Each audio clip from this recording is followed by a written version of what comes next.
சுழன்றும் மேற்பின்னது உலகு, அதனால் உலர்ந்தும் உழவே தலை. இது என்ற தக்காளி தோட்டம் இப்போ கைவிட்ட நிலையில் இருக்குது. இப்போ நான் இந்த தக்காளி தோட்டத்தை பராமரிக்கிறேன் இல்லைன்னு சொன்னால், நான் இப்போ இந்த இடத்துல இல்லை, வேறு ஒரு இடத்துக்கு மாறி போகிறதுனால இப்போ இங்கே இல்லை. பாருங்கள், தக்காளி வளர்ந்து இந்த மஞ்சள் அடிச்சிட்டு பழுக்க வலிக்கிட்டு இந்த காயெல்லாம். ஆனால் நான் இப்போ இங்கே இல்லை, இந்த இருக்குது. அப்போ இதில் முன்னுக்கு நிறைய வீடியோக்கள் பார்த்துருப்பீங்க. தக்காளி என்ன மாதிரி பராமரித்து கொண்டு வந்தனான்றதை பார்த்துருப்பீங்க. பராமரிச்சுட்டு அதை நான் விட்டுட்டு போனாலும் பாருங்கள், இந்த தக்காளி எப்படி காய்ச்சிருக்கின்றதை பாருங்கள். சரியா? ரைட். நாம் திரும்பவும் இதே மாதிரி தோட்டம், நான் இப்போ போயிருக்கிற இடத்துல திரும்பவும் தோட்டம் செய்யத்தான் போகிறோம் இதே மாதிரி. அப்போ அங்கே உள்ளதை பார்ப்போம், ஒரு முறையாக பார்க்கக்கூடிய மாதிரி இருக்கும். சேனலில் சப்ஸ்கிரைபர்ஸ் இருப்பீங்க, சேனலில் பார்த்துக்கொண்டு இருப்பீங்க நிறைய பேர். உங்களுக்கு என்னால் கிட்டத்தட்ட ஒரு மாதமாக என்னால் உங்களுக்கு ஒரு கண்டென்ட் தர முடியல. தொடர்ந்து உங்களுக்கு வித்தியாசமான நிறைய விஷயங்களை உங்களுக்கு தருவேன்னு நினைக்கிறேன். இது இந்த மிளகாய் செடி பாருங்கள், செடி விழுந்து போயிட்டு, ஆனாலும் நல்ல காய் இருக்குது தாராளமாக. சரியா? இது எந்த வகையான செயற்கையான ரசாயன பொருட்களும் பயன்படுத்தப்படாமல் வளர்த்தது. இப்போ பராமரிப்பு இல்லாமல் இருக்குது. இருந்தாலும் கொஞ்சம் ஈரமாகவும் பசுமையாகவும் தெரியுது. என்னென்னு சொன்னால், இன்றைக்கு மழை பெய்திருக்கு, 2 நாளாக மழை பெய்திருக்கு. அதனால் இது நல்லா தெரியுது, நல்லா இருக்குது. இதில் கச்சான் வச்சுருந்தேன் நான், கடலைக்காய் என்று சொல்லுவேன், அது வச்சுருந்தேன் நான். அதுவும் நல்ல காய் வந்திருக்குமெண்டு கடலை வச்சுருக்கோம்னு நான் நினைக்கிறேன். ஒரு செடியை மட்டும் பிடுங்கி பார்ப்போம்.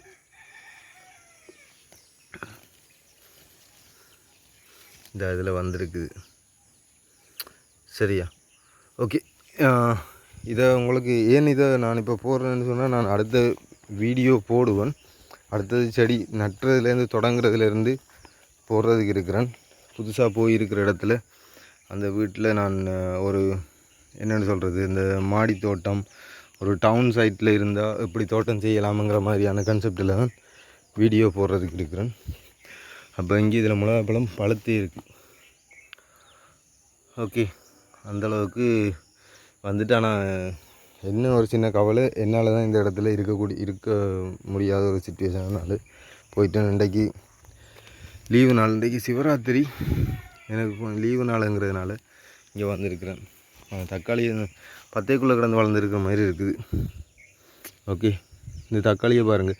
இப்போ இது தக்காளி உங்களுக்கு தெரியும், பார்த்தாக்கள் ஏற்கனவே சேனலில் தக்காளி வளர்க்குற சம்மந்தமாக நான் போட்டு வீடியோக்கள் பார்த்தாக்களுக்கு தெரியும். இதில் நான் வெட்டி விட்டுருவேன். ஒரு கிளையில் வரக்கூடியதை விட்டுட்டு மிச்சத்தை உடச்சி விட்டுருவேன். அப்போ அது நேராக வளர்ந்து கொண்டு வரும். அப்போ இதில் பாருங்கள், ஒரு கிளையில் இருந்து வந்ததில் 2, 4, 5, 6, 7, 8, 9 காய் வந்திருக்கு. சரியா? இது 9 காய். இங்கே நீங்கள் பார்த்துருப்பீங்க, இங்கே இதுவும் ஒரு கிளையில் உள்ளது தானே. இதுக்கு மேலே இதை வளர விடையில் இதில் 10 காய் இருக்குது. இன்னும் கூடுதலாகவே காய்க்கும். கொஞ்சம் பராமரிப்பு இல்லாமல் போயிட்டு இருந்தால் 13, 15, 19 காயெல்லாம் வந்திருக்குது நான் வச்ச தோட்டத்தில். கத்தரி தோட்டம் நல்லா காய் பிடிச்சிருக்குது, நிறைய காய் கிடக்குது. இது ஒரு செடியிலேயே இவ்வளவு காய் கிடக்குது. இந்த செடி எல்லாமே நல்லா காய்ச்சிருக்கு பாருங்க, காய் கிடக்குது எல்லாத்துலேயுமே. சரியா? இப்போ கிட்டத்தட்ட ஒரு மாதமாக இதுக்கு எந்த பராமரிப்பும் இல்லை, ஆனாலும் அது கண்ட வேலையை செய்துன்றது. ஓகே ஓகே எனிவே, வீடியோ பார்த்ததுக்கு நன்றி. இன்னொரு வீடியோவில் சந்திப்போம். நான் தான் வீடியோ எடுக்க வேண்டி இருக்கிறதுனால எந்த முகத்தை பார்க்க இயலாது. சரி, பார்ப்போம், ட்ரை பண்ணுவோம். எல்லாருக்கும் வணக்கம், நன்றி. தொடர்ந்து வீடியோ போடுவேன், பாருங்கள். நன்றி, வணக்கம்.